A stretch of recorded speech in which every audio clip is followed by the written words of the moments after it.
কথা কও না ক্যা ওভার মারিয়ে কানসা বাড়াই গেলাম।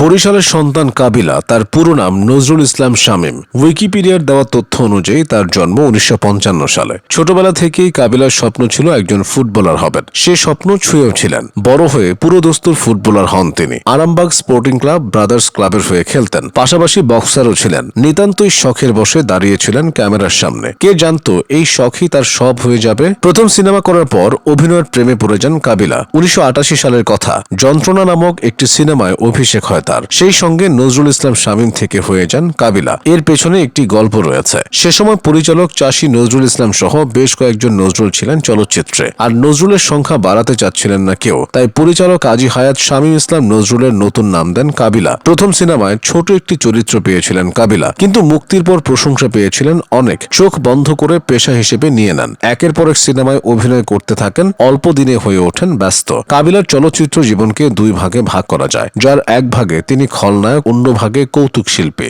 দুই ধরনের চরিত্রেই সফল ছিলেন কাবিলা। শুরুর দিকে প্রায় ছবিতে নেতিবাচক চরিত্রে দেখা গেছে তাকে। পর্দায় নিখুঁতভাবে হারামিপনা ফুটিয়ে তুলতেন। চোখ বড় বড় করে ভ্রু নাচিয়ে এমনভাবে চরিত্রকে উপস্থাপন করতেন, পর্দার সামনে বসেও ভয় পেয়ে যেত দর্শক। ওই সময় তার অভিনীত উল্লেখযোগ্য সিনেমাগুলো হচ্ছে দাঙ্গা, রাজাবাবু, সন্ত্রাস, রাজপথের রাজা, রুটি, স্বপ্নের পৃথিবী, চাওয়া থেকে পাওয়া, বিচার হবে, জবরদখল, মুক্তির সংগ্রাম, শান্ত কেন মাস্তান, ইতিহাস, অন্ধকার ইত্যাদি। জনপ্রিয় কৌতুক অভিনেতা দিলদারের মৃত্যুর পর ঢালিউড বিনোদনের যোগানদাতার অভাবে ভুগছিল।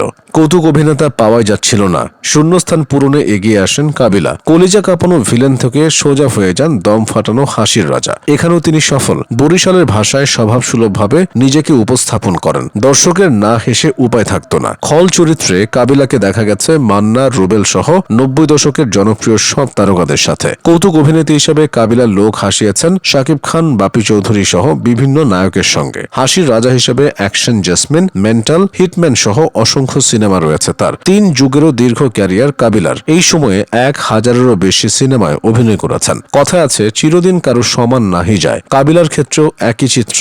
একসময় ক্যামেরার সামনে ব্যস্ত থাকলেও আজকাল অতটা নিয়মিত নন তিনি। কেননা কণ্ঠনালীতে রোগ হয়েছিল তার। এতে বেশ ভুগতে হয়েছে। ওই সময় গুজব ছড়িয়েছিল কাবিলার ক্যান্সার হয়েছে, কিন্তু না, অস্ত্রোপচারের পর সুস্থ হন তিনি। তবে আগের মতো বরিশালের ভাষায় ডায়লগ দেওয়া নিষেধ, তাই ডাবিংটা অন্য কাউকেই করতে হয়। সিনেমাকে পেশা হিসেবে নিলেও ফুটবলকে ভোলেননি কাবিলা। বরিশালে নিজ এলাকায় একটি বাগান বাড়ি রয়েছে তার। পুকুরে রয়েছে মাছের খামার। পাশাপাশি গড়ে তুলেছেন নিজের নামে একটি ফুটবল একাডেমি। অবসর পেলেই পায়ের সাথে বলের মিতালি পাতেন। আড্ডা দেন একাডেমির তরুণদের সঙ্গে।